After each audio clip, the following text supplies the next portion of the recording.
Ya, Assalamualaikum warahmatullahi wabarakatuh. Gimana kabarnya kawan-kawan sekalian?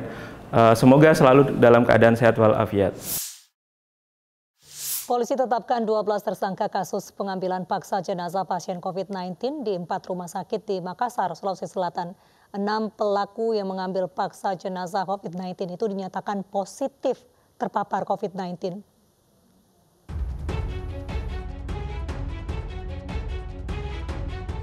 31 warga ditangkap terkait kasus pengambilan jenazah pasien positif corona di sejumlah rumah sakit di Makassar, Sulawesi Selatan. Dari hasil pemeriksaan, 12 orang ditetapkan sebagai tersangka dari 4 lokasi yang berbeda. 2 orang tersangka di Rumah Sakit Dadi, 6 tersangka di Rumah Sakit Tabuan Baji, 2 tersangka di Rumah Sakit Bayangkara, dan 2 tersangka di Rumah Sakit Stella Maris. Para tersangka dijerat pasal berlapis, yakni pasal 335 dan 336 KUHP, serta pasal 93 Undang-Undang tentang Kekarantina Kesehatan dengan ancaman hukuman 1 tahun penjara. Oleh Polda Sulawesi Selatan sudah ditangani, ada 4 TKP, ada 12 tersangka yang ditetapkan. Berarti dalam hal ini kasus memang sudah ditingkatkan dari penyelidikan, ditingkatkan ke penyidikan, sehingga ditetapkannya tadi 12 tersangka. Tentunya kita serahkan sepenuhnya kepada kewilayahan, kepada Polda Sulawesi Selatan untuk menangani kasus tersebut. 31 pelaku pengambilan paksa jenazah pasien positif COVID-19 ini juga menjalani rapid test. Hasilnya, 6 orang dinyatakan positif terpapar COVID-19. Para pelaku yang dinyatakan positif COVID-19 akan menjalani isolasi mandiri di bawah pengawasan ketat aparat kepolisian. Masyarakat pun diimbau untuk mengedepankan komunikasi tanpa harus menggunakan cara yang melanggar hukum. Dari Makassar, Sulawesi Selatan, Tim Liputan iNews melaporkan.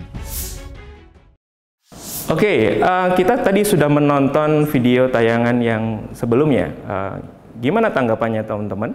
Ya, setiap hari kita selalu bertemu dengan problematika sosial, baik itu masalah konflik, masalah ketimpangan sosial, kemiskinan yang kemudian kita jumpai setiap hari, masalah gender, dan sebagainya.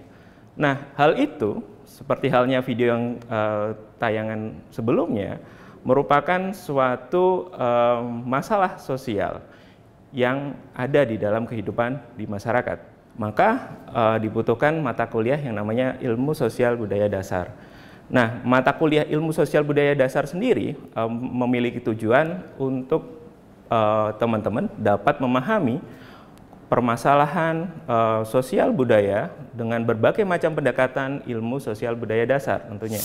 Karena bagaimanapun kita sebagai makhluk sosial yang selalu membutuhkan bantuan orang lain. Katanya juga manusia merupakan makhluk yang homo economicus. Apa homo economicus? Makhluk yang selalu membutuhkan bantuan orang lain untuk memenuhi kebutuhan hidupnya. Nah, mau nggak mau kita akan berjumpa, akan berinteraksi dengan orang. Nah, dalam kehidupan kita di masyarakat.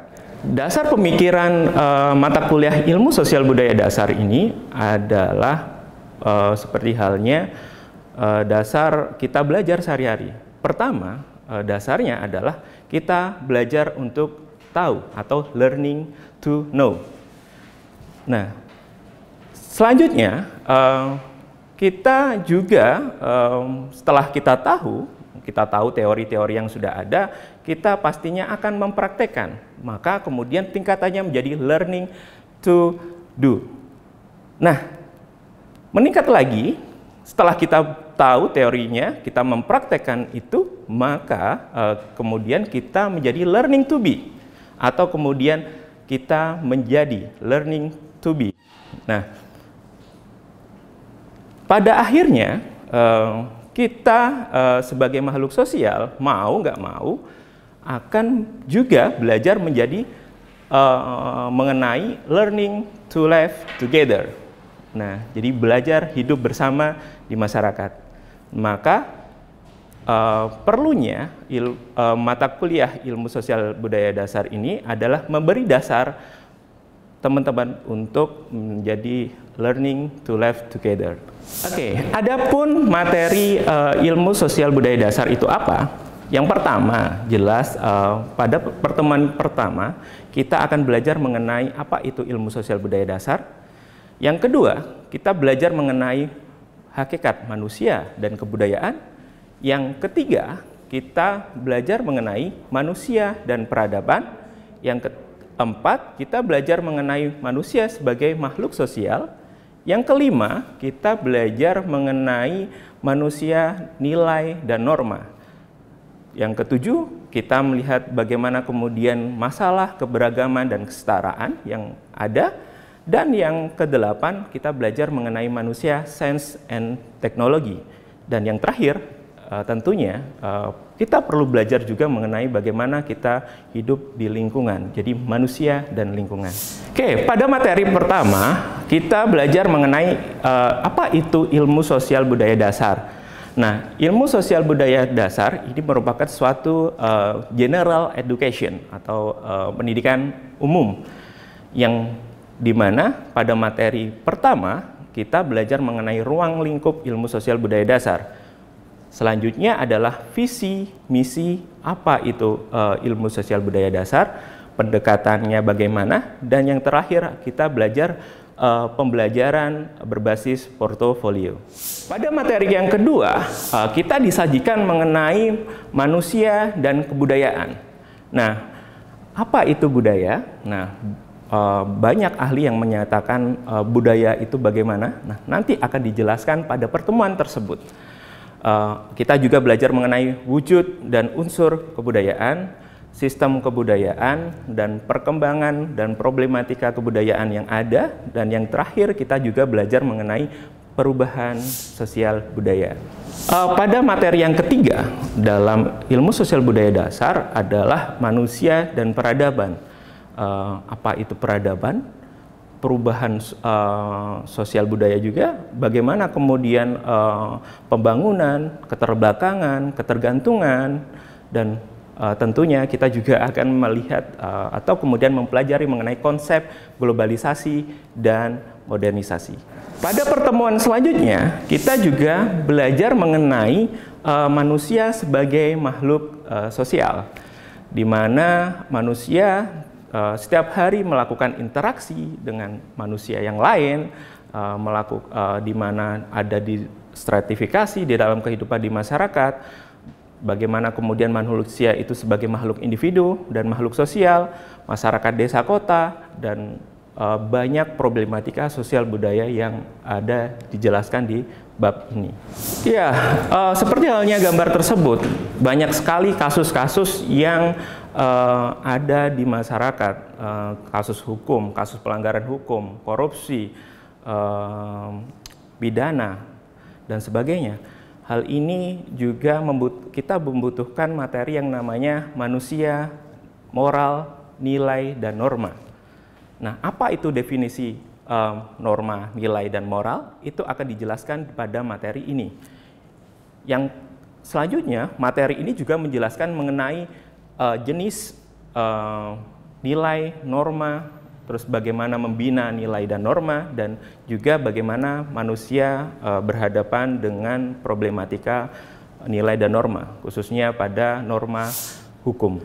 Oke, kita juga tahu bagaimana kemudian setiap hari kita kok berbeda dengan teman kita, berbeda dengan saudara kita, bahwasanya kita itu ternyata beragam. Nah, untuk itu, pada mata kuliah ini juga diajarkan mengenai manusia dan masalah keberagaman dan kesetaraan.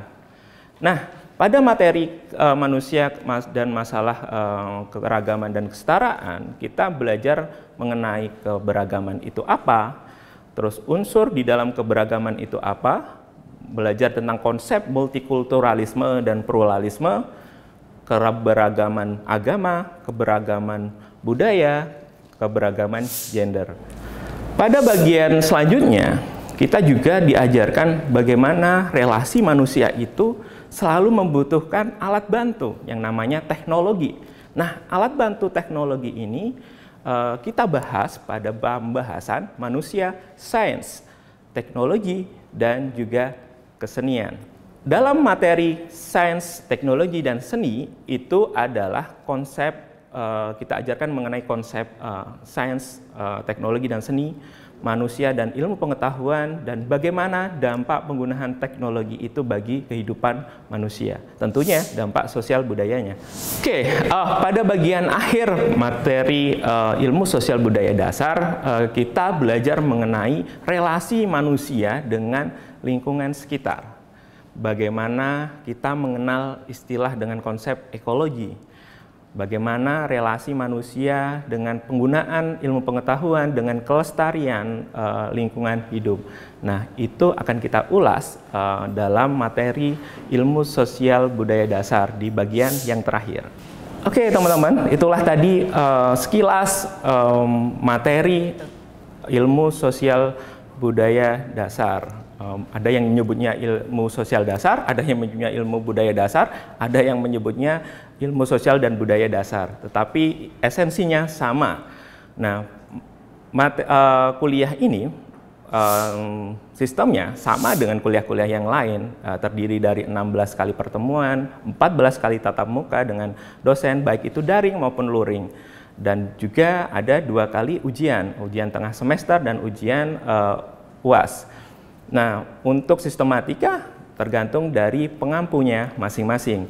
Bisa kemudian kita belajar dengan bedah film, kita belajar dengan proyek-proyek sosial, kita belajar juga dengan diskusi kelompok dan sebagainya. Tentunya kita akan belajar semenarik mungkin dan efektif dan seefisien mungkin. Oke, pasti kita bertanya-tanya, apa referensi yang kemudian digunakan di mata kuliah ini? Nah, mungkin kita bisa menggunakan sesuai dengan list yang sudah tersedia, atau kita bisa menggunakan banyak sekali referensi, baik itu buku maupun jurnal, baik jurnal nasional maupun internasional. Oke, kawan-kawan sudah menyimak tayangan ini, harapannya kawan-kawan bisa kemudian belajar pada mata kuliah ilmu sosial budaya dasar dengan have fun, dengan sukaria, sukacita, dan bisa kemudian mempraktekkan apa konsep teori yang sudah didapatkan dalam kehidupan sosialnya. Terima kasih. Wassalamualaikum warahmatullahi wabarakatuh.